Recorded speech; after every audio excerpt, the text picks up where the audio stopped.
আসসালামু আলাইকুম ভিউয়ার্স।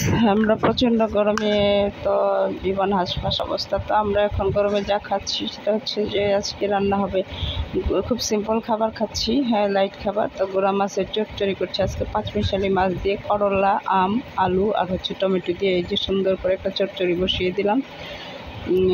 এটা হবে, আর হচ্ছে লাল শাক হবে, চাপার ভর্তা হবে, আর হচ্ছে করলা ভাজি হবে। এই যে দেখুন হয়ে গেছে আমার পাঁচমিশালি মাছের চচ্চড়ি। খুব এটা খেতে আমাদের কাছে দারুণ লাগে ভিউয়ার্স, এবং খুবই মজাদার হয়, মাংসের চেয়েও ভালো লাগে এটা আমাদের কাছে।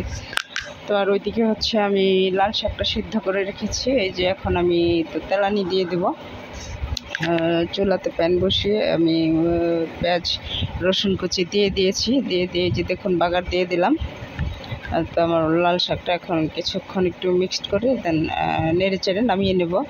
আর ওইদিকে আমি হচ্ছে চাপার ভর্তা করব, হচ্ছে কালকে পান্তা ভাত খাবো চাপার ভর্তা দিয়ে ভিউয়ার্স, সেই জন্য একটু চাপার ভর্তা করে চাপার ভর্তা বানিয়ে বক্সে রেখে দিব।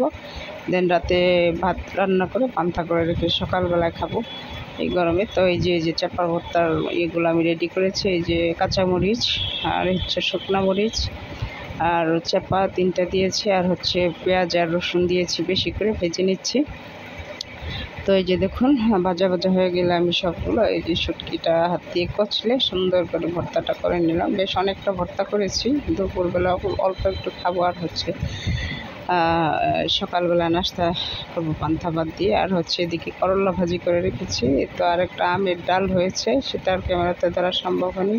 তো আজকের ভিডিও এই পর্যন্ত। সবাই ভালো থাকবেন, সবাইকে অসংখ্য ধন্যবাদ। ভিডিওটি ভালো লাগলে লাইক করুন, শেয়ার করে পাশে থাকবেন। আল্লাহ হাফেজ।